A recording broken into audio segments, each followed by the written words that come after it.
Hello everyone, I am Vikas. Welcome to our YouTube channel. आज की इस वीडियो में हम बात करने वाले हैं क्लास 12th मैथ को आपको बोर्ड एग्जाम के लिए किस तरीके से पढ़ना है, और हम यहाँ पे आज डिस्कस करने वाले हैं कि आपको कौन सी यूनिट किस तरीके से पढ़ना है। अगर आपको कोई कॉम्पिटिटिव एग्जाम देना हो, आपको जेई का एग्जाम देना हो, एनडीए का एग्जाम देना हो, या आपको सेंट्रल यूनिवर्सिटीज के लिए एंट्रेंस एग्जाम देना हो, तो आपको किस तरीके से मैथ को पढ़ना है, और आपको अगर बोर्ड में अच्छा स्कोर करना है तो भी आपको मैथ को किस तरीके से पढ़ना है। तो चलिए इस वीडियो को स्टार्ट करते हैं। सबसे पहले हम देखते हैं कि हमारा बोर्ड का पेपर पैटर्न किस तरीके से होता है। अगर आप बोर्ड का पेपर पैटर्न आप देखेंगे तो आपका जो पेपर होता है वो टोटल 4 सेक्शन में डिवाइड होता है। आपका जो सबसे पहला सेक्शन होता है सेक्शन ए, जिसमें 20 क्वेश्चंस होते हैं और सारे क्वेश्चंस 1 मार्क्स के होते हैं।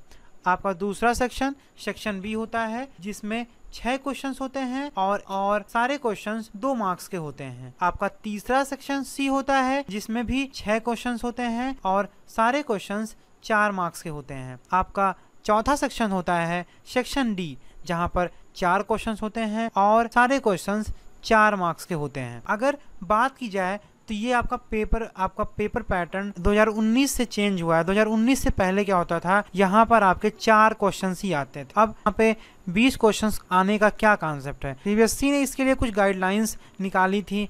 उसमें उन्होंने ये लिखा था कि इन क्वेश्चन से बच्चों का कॉन्सेप्ट अच्छा होता है। 1 मार्क्स के जो क्वेश्चन होते हैं वो कॉन्सेप्चुअल बेस होते हैं। तो शायद यही रीजन है कि 2019 से पहले यहाँ पे 4 क्वेश्चन की जगह पे 20 क्वेश्चंस कर दिया गया है। आपको मैथ का सिलेबस बातों को आपको अपने दिमाग में रखना होगा।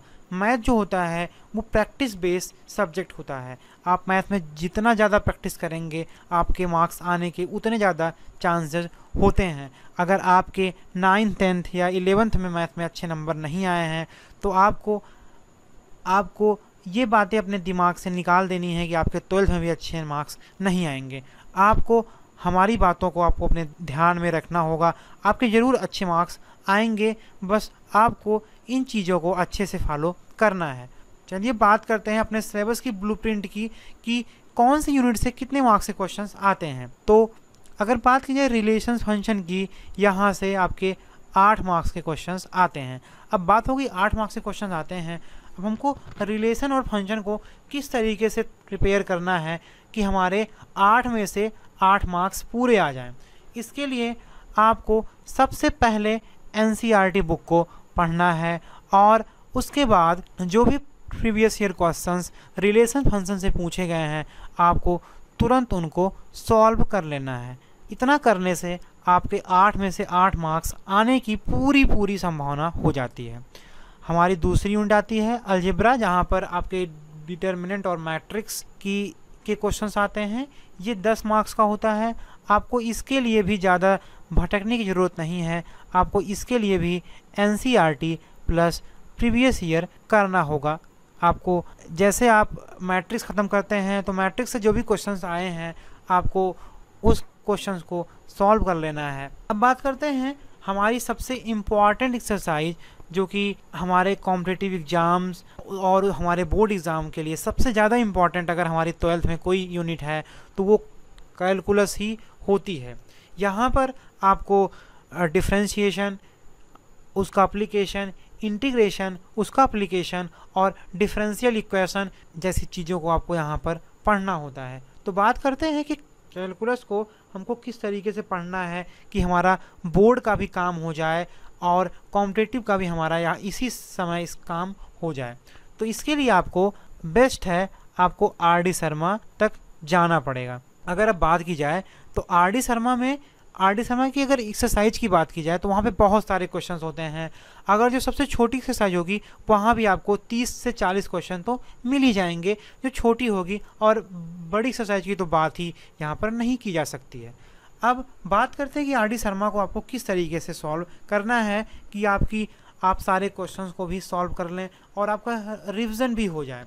अब बात करते हैं, अगर आपके पास कोई आर डी शर्मा की आप कोई एक सिंपली सी एक्सरसाइज हम लेते हैं, जैसे कोई एक्सरसाइज है उसमें 30 क्वेश्चंस टोटल हैं, तो आपको क्या करना है, आपको इन 30 क्वेश्चंस को आपको सबसे पहले इन 3 क्वेश्चंस को आपको 2 पार्ट में करना है, 15 और 15 का। बेसिकली आरडी शर्मा में क्या होता है कि एक एक्सरसाइज एक ही फार्मूले पे होती है। अगर आपके पास टाइम ज़्यादा है तो आप 15-15 में कर लीजिए, अगर आपके पास टाइम कम है तो आप यहाँ पर इस रेशियो में कुछ चेंज कर सकते हैं। तो बात करते हैं कि आपको इस 15-15 के को करने के बाद क्या करना है। जैसे आपने क्या किया, आपने पहला क्वेश्चन सॉल्व किया, आपको दूसरा क्वेश्चन छोड़ देना है, आपने तीसरा क्वेश्चन सॉल्व किया, आपको चौथा क्वेश्चन छोड़ देना है। अब नहीं आप रुकिएगा, आपको पूरी तरीके से क्वेश्चन को छोड़ना नहीं है।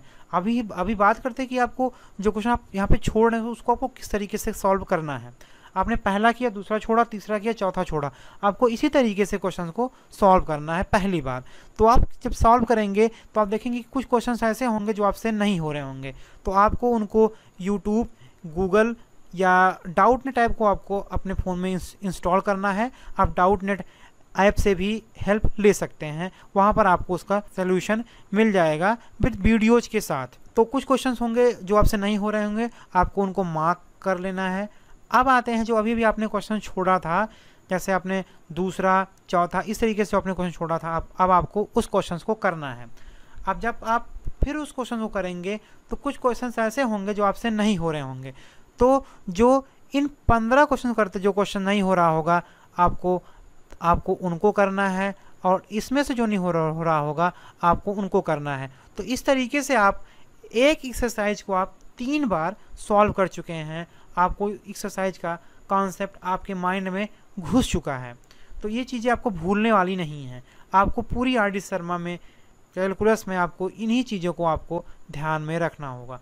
आपको डेली एटलीस्ट मैथ आधे घंटे तो पढ़नी ही पड़ेगी अगर आपको अच्छे मार्क्स लाने हैं। अगर आपको कंपटीशन भी, आपको 12th के बाद ही अगर आप कंपटीशन का भी एग्ज़ाम देने वाले हैं, या आप चाहते हैं कि आप जेई मेंस एडवांस में भी आपके अच्छे मार्क्स आ जाएं, आप एनडीए में भी क्वालिफाई कर जाएं, और आपका अगर आप सेंटर यूनिवर्सिटीज़ में अगर आप इंट्रेंस के लिए सोच रहे हैं, वहाँ से अगर आपको बीएससी या और कुछ करना है तो आपको एटलीस्ट 1 से 2 घंटे तो आपको मैथ डेली पढ़नी पड़ेगी। अब बात करते हैं कि वेक्टर और 3D ज्योमेट्री के लिए, आप वेक्टर के लिए भी आरडी शर्मा जा सकते हैं, क्योंकि वेक्टर से भी क्वेश्चंस बहुत ज़्यादा आपके कंपटीशन में पूछे जाते हैं। अगर आपको, और आप इसको आप एनसीईआरटी से सॉल्व कर सकते हैं, आपको एनसीईआरटी और प्रीवियस ईयर से भी आप इसको सॉल्व कर सकते हैं। अब बात आती है लीनियर प्रोग्रामिंग और प्रोबेबिलिटी की। तो लीनियर प्रोग्रामिंग और प्रोबेबिलिटी के लिए एनसीईआरटी मोर देन एनफ होने वाली है। आपको एनसीईआरटी के साथ प्रीवियस ईयर क्वेश्चंस को भी उसी वक्त सॉल्व कर लेना है। अब बात करते हैं आपके पास कौन कौन सी बुक होनी चाहिए। आपके पास एनसीईआरटी होनी चाहिए, आपके पास कोई ऐसी बुक होनी चाहिए जिसमें प्रीवियस ईयर के कुछ क्वेश्चंस दिए हों, वो भी चैप्टर वाइज। अगर आप नहीं उनको ले सकते हैं तो आप गूगल से उनको डाउनलोड कर लीजिए, गूगल पे आपको वो चीज़ें मिल जाएंगी। आपको आरडी शर्मा लेनी है। अगर आपके पास बजट नहीं है, या कह सकते हैं पैसा नहीं है, तो हम ट्राई करेंगे कि आपको आरडी शर्मा की बुक पीडीएफ में हम आपको डिस्क्रिप्शन बॉक्स में दे दें, तो वहाँ से आपको आरडी शर्मा बुक भी मिल जाएगी। तो अब बात करते हैं कि अगर आप इन बातों को फॉलो करते हैं तो आपको किसी कोचिंग की भी ज़रूरत नहीं पड़ेगी। आपका पेपर एकदम मस्त होने वाला है, आप एग्ज़ाम में अच्छा करने वाले हैं, आप कॉम्पिटिटिव एग्ज़ाम में भी अच्छा करने वाले हैं। बेसिकली आपको इन बातों को ध्यान में रखना होगा। अब बात आती है कि एनसीईआरटी को हमको कितनी बार पढ़ना है। आपको भाई एनसीईआरटी एटलीस्ट 4 से 5 बार तो पढ़नी ही पड़ेगी। साथ में प्रीवियस ईयर क्वेश्चंस को भी आपको सॉल्व करना है। देखिए, एक बेसिक सा फंडा है कि आप किसी चीज़ में जितनी ज़्यादा चीनी डालेंगे वो उतना ज़्यादा ही मीठा होगा। तो आप जितना ज़्यादा प्रैक्टिस करेंगे, आपके मार्क्स आने के उतना ही ज़्यादा चांस आपके बढ़ जाएंगे, आप उतना अच्छा ही स्कोर अपने एग्ज़ाम में करेंगे। अब बात करते हैं, इस टाइम तो कोरोना चल रहा है, तो कोई भी स्कूल या कैसे ऑनलाइन क्लासेस जो चल रही हो, वो तो आपको ही पता है, मुझे ही पता है किस तरीके से ऑनलाइन क्लास चल रही हैं। बस नाम की होती हैं, कुछ चीज़ तो समझ में नहीं आती हैं, कभी कभी किसी के साथ नेटवर्क प्रॉब्लम होती है। तो आप इन चीज़ों को सॉल्व कीजिए। अगर आपको यूट्यूब पे कोई अच्छा टीचर नहीं मिलता मैथ के लिए, तो मेरा रिकमेंडेशन है आप क्या कीजिए, आप डाउटनेट ऐप को ओपन कीजिए, आप अपने क्वेश्चंस को वहाँ पे स्कैन कीजिए, आपको उसका सलूशन मिलेगा और वीडियो के साथ मिलेगा।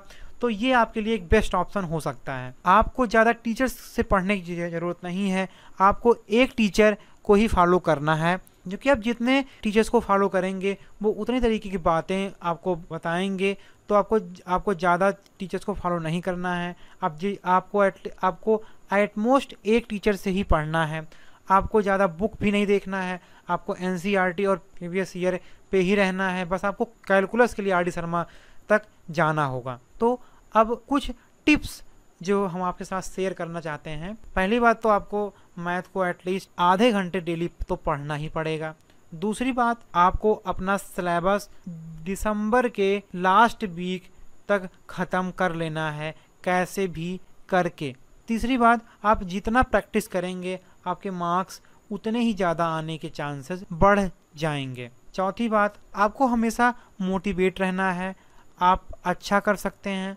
अगर आपके 10th 11th में अगर आपके अच्छे नंबर नहीं आए हैं तो आप 12th में 10th 11th से भी अच्छा कर सकते हैं। आपको इस बात को अपने अंदर रखनी है। आपको फालतू लोगों की बातों को नहीं सुनना है। आपसे कुछ लोग मिलेंगे, वो कहेंगे भाई हम तो ये पढ़ रहे हैं, हम वो पढ़ रहे हैं, हम यहाँ कोचिंग कर रहे हैं, हम वहाँ कोचिंग कर रहे हैं, हम ये ऑनलाइन में यहाँ पढ़ रहे हैं। आपको किसी की बातें नहीं सुननी है, आपको बस अपने ऊपर ध्यान देना है।